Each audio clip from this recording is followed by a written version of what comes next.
Play structures often provide children with access options and play opportunities at different height levels. Level surfaces on play equipment raised off of the ground are called platforms. Equipment that has platforms raised off of the ground must have a way of protecting children from falling off of the platform and onto the surfacing below. Children are typically protected by guardrails or protective barriers. Whether equipment uses guardrails or protective barriers depends on the height of the equipment and the age of the children.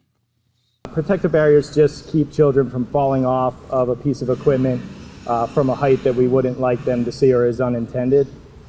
So a barrier would be on the sides of a deck or a platform and would help them, guide them through the use of the structure so that they're not jumping off in an area where they really shouldn't be.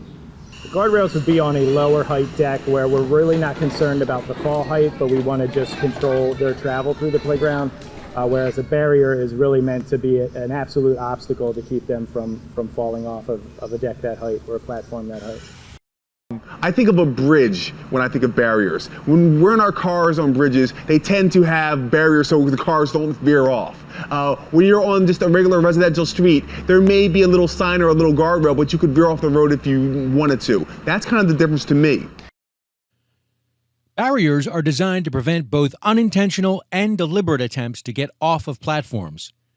For children under 2, barriers are required on equipment higher than 18 inches.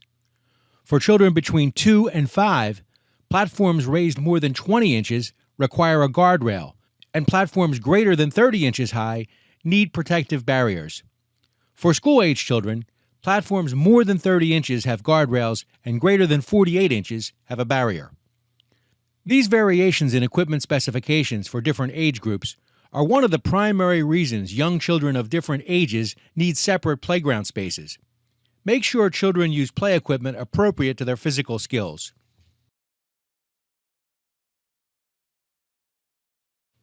Many play structures give children different means of getting on and off. The ways of entering and exiting a play structure or its means of access can be simple or challenging. A challenging entry can be part of the fun, but the challenges need to be appropriate for the age and skill level of the child.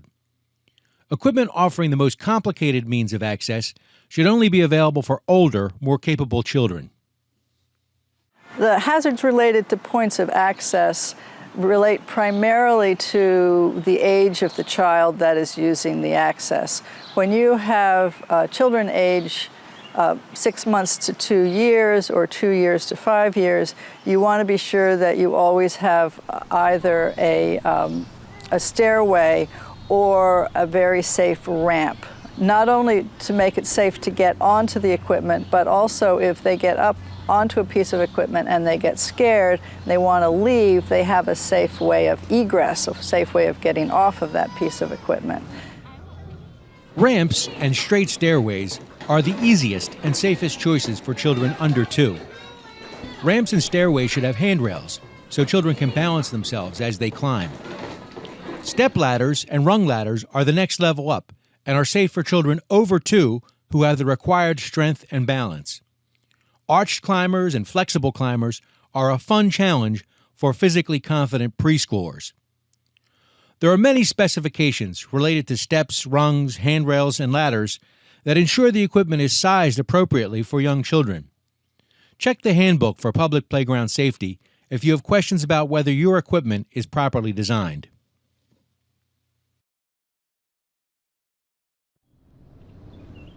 Supervision alone cannot protect children from injury in a hazardous play area. But lack of supervision or ineffective supervision can lead to injury in any play environment. Young children in group care need adults to guide their play, to make sure activities are spaced safely, and to monitor how children interact with one another. Teachers need to be on alert. It is actually an environment where injury is more likely to occur. And if they're out having an interaction with each other and having a conversation or a sit-down time or a rest time for them, then that's not supervision, and it's likely not to prevent injury. Because the teachers really should be right there with the kids, making sure that they are behaving appropriately, they're learning social responsibility and sharing and proper use of the equipment so that nobody gets hurt and everybody gets a chance to grow and development from the experience. Physical activities offer unique learning opportunities because some children process information more effectively when they're moving than when they're sitting in the classroom. Hopscotch is a great example of a physical activity that includes thinking about numbers. Some kids learn more easily when their brains and muscles are working together. Also, a playground that is safe may develop hazards during play that require attention or intervention. Teachers need to be close to children so they're available when needed. If it's something that poses a real hazard, then they need to make sure that the child is, that the children are not playing in that area or removed from that area, and then notify the administration, the director, whoever, of the issue. Communication is key among teachers about responsibility and coverage, and between teachers and administrators, so that problems can be quickly identified and addressed. Teachers play the most important role in keeping the children safe on the playground, ensuring that they're communicating with each other in zoning the playground, making sure that the children are seen at all areas, standing at important spots on the equipment that need to have a teacher by them in order to keep the children safe at all times. And then also teaching the children the rules of the outdoor space, making sure that they know, what is safe to do in a certain area and what other options are. Effective supervision of active play requires careful observation of how children are moving and interacting with one another, and an awareness of each child's abilities and challenges.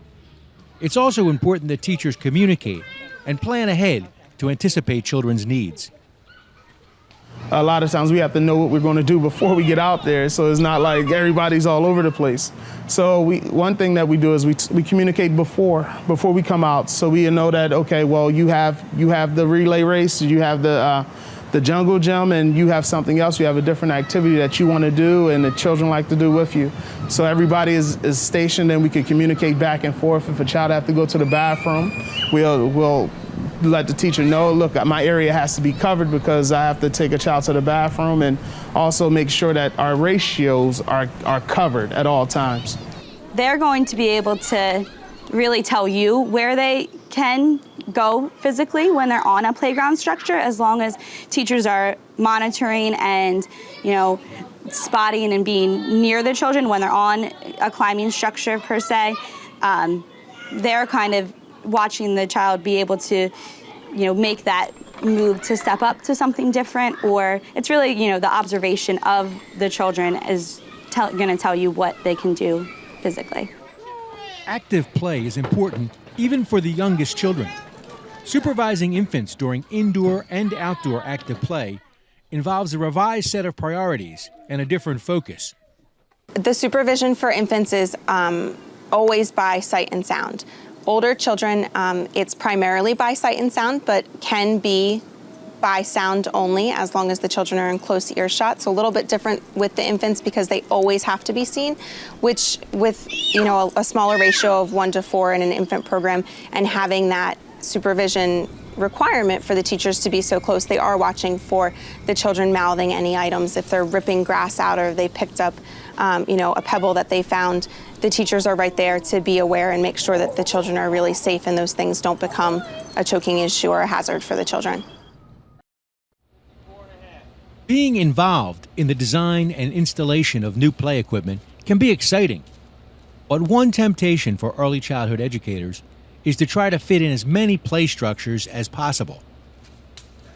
They're looking to get as much equipment into a small amount of space from a cost perspective because safety servicing is expensive, and that forces them or causes them to not pay attention enough to how the playground will be used. While equipment is fun, you can have too much of a good thing. Remember, sufficient space between play structures is an important safety feature. Also, think of a playground as an ongoing commitment. You'll need to be prepared to do what's needed to keep the play area safe. Document all that you can. Well, the documentation that an owner-operator should have is the instruction manual, all the design layout prints that came from the manufacturer. They also, once the playground is installed, should have an inspection done and keep that on record. And then just be prepared to keep maintenance logs and any injury or maintenance reports that may need to be filled out during the course of operating the playground.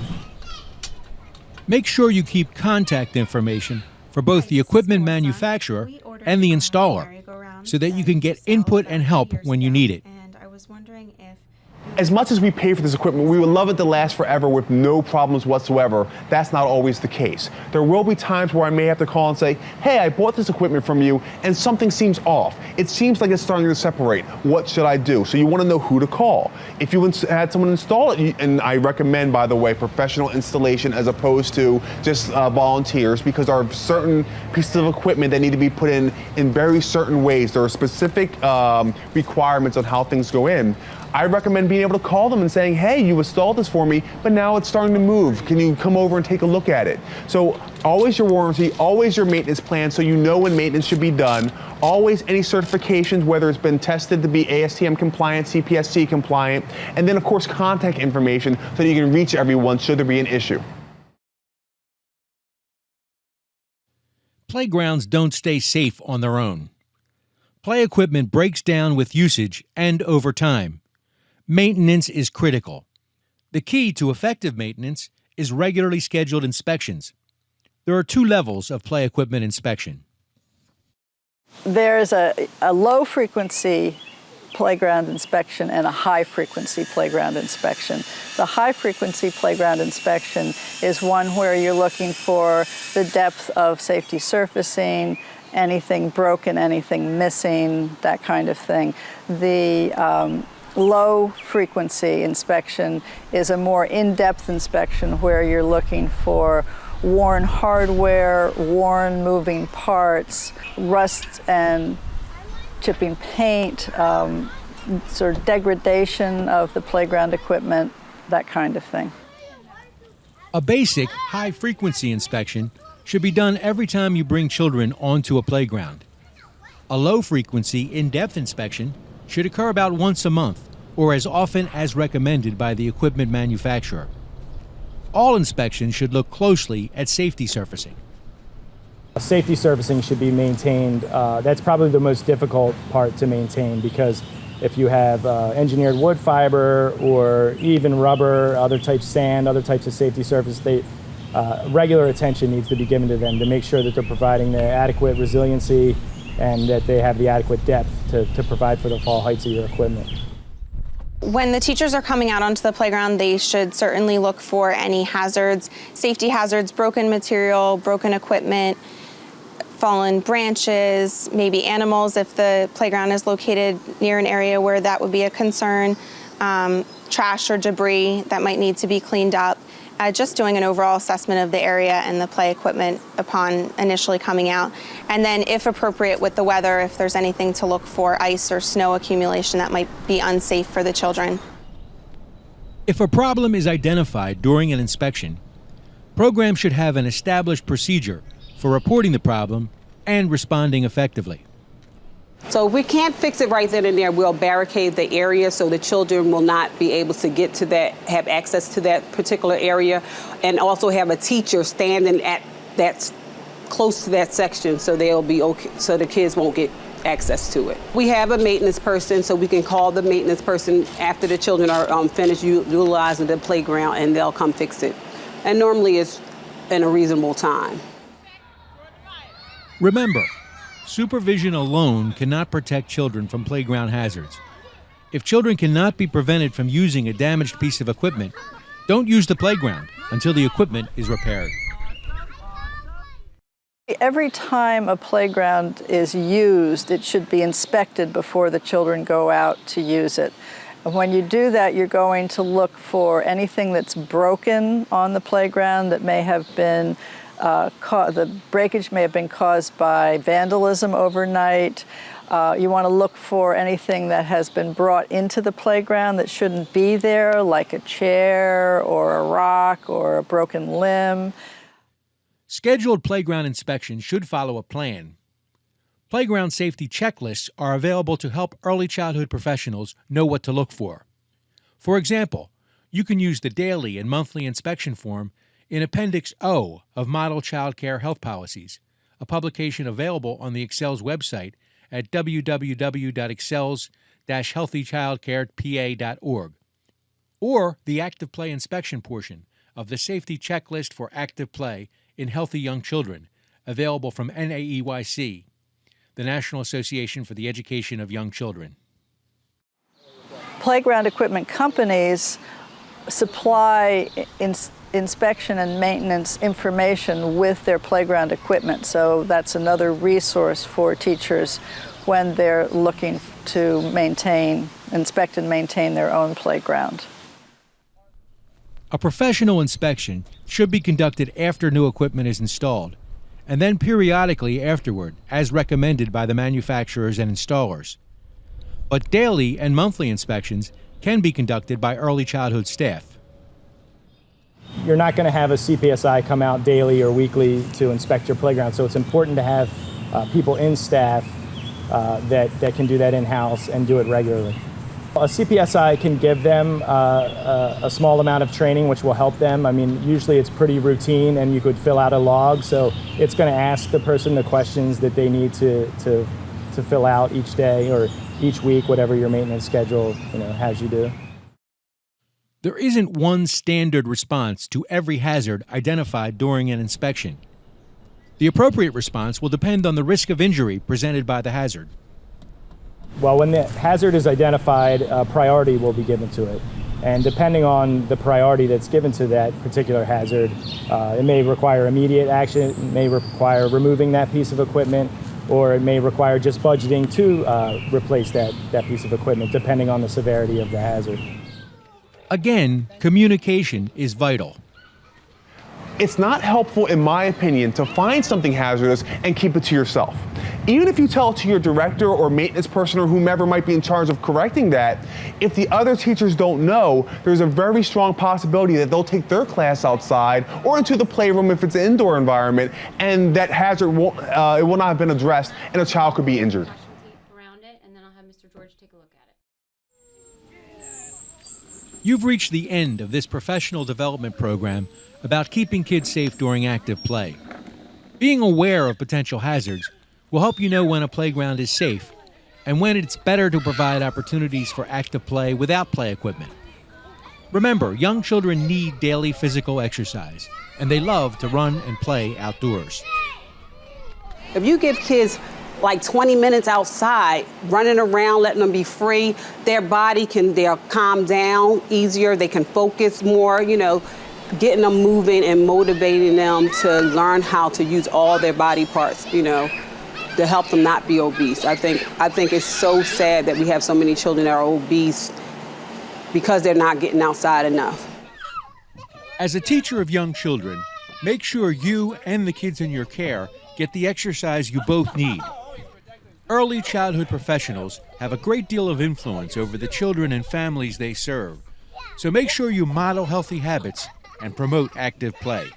What's important is not just to learn about it, but to actually do something with it, to implement the information that you've learned into the daily life that you carry out as a professional, and to help families learn how to carry that kind of activity out at home so that we promote wellness and well-being for the children. And in doing that, the adults actually will be promoting well-being for themselves. You really can't demonstrate for a child how to be active except by actually doing it.